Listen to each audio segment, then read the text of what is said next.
Hey everyone, welcome back to Bit9 Tutorials.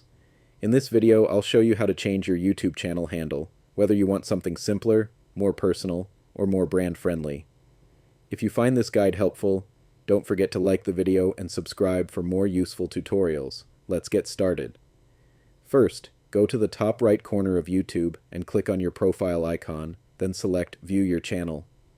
Once you're on your channel page, you'll see your current handle displayed below your channel name and also in the URL at the top of your browser. To change it, click on the Customize Channel button. This will open YouTube Studio's customization section. From here, scroll down on the Basic Info tab until you see your current handle. You'll see a section that allows you to edit your handle by typing a new one. Keep in mind that your new handle needs to be unique. You can only use it if no one else has already claimed it. For example, if you try to use something like @Apple support and it's already taken, YouTube will let you know, but you can try different variations until you find one that's available.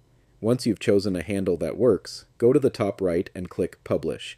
Your handle will then be updated across YouTube, and the new one will be visible on your channel page and in your channel URL.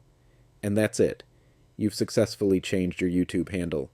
If you found this video helpful, make sure to give it a like and subscribe to Bit9 Tutorials for more easy-to-follow YouTube tips.